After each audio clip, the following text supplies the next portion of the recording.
રામવાળી રામ મિત્રો, સ્વાગત છે દરેક મારા આજના એક નવા બ્લોગની અંદર. અને આજે આપણે મોડા ઉઠ્યા છે અને અત્યારે રોટલા બને છે. આપણા માટે દૂધ પણ ગરમ થાય છે ગ્લાસમાં.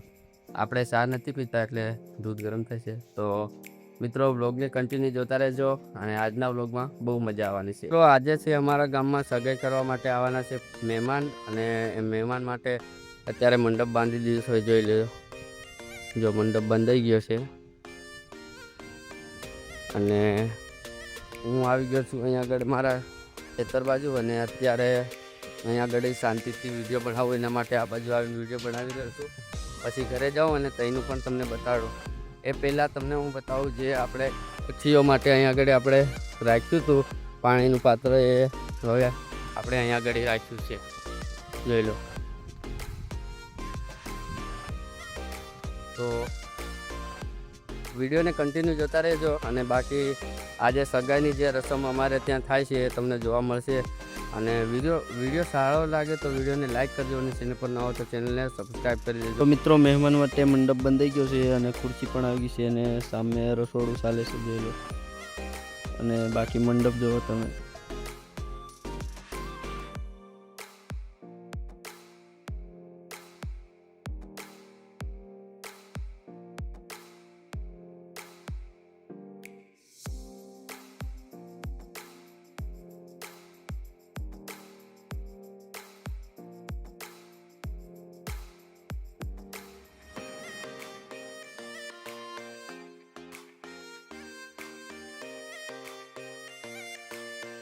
ફાઇનલી મિત્રો, આપણે ત્યાં મહેમાન આવ્યા હતા. એ મહેમાન જમીને જતા રહ્યા છે. અને એની અંદર અમારી સગાઈની જે રસમ છે એ તમને ડિટેલથી વાત કરું, કેમ કે મેં વિડીયો બનાવ્યો નથી, કેમ કે હું આજે આખો દિવસ રસોડામાં હતું. અને મિત્રો, અમારા ત્યાં એક એવો નિયમ છે કે જ્યાં રસોડું અમે કોઈ રસોઈયાને નથી બોલાવતા, અમે જ રસોઈ બનાવીએ છીએ.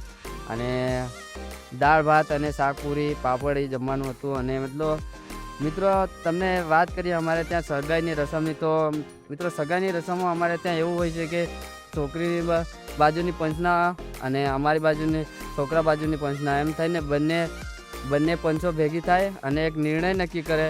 એ નિર્ણયમાં લગ્નની તારીખ નક્કી કરે, અને એ નિર્ણયમાં પછી અમારે ત્યાં દહેજ ગળાતું હોય, તો છોકરીવાળાને છોકરાવાળા છે ને દહેજ આપે. એટલે અમારે ત્યાં અત્યારે સગાઈ માટે રસમમાં એમને 25,000 અમે છોકરીવાળાને આપ્યા છે. એટલે એ રીતનું અમારે ત્યાં હોય છે.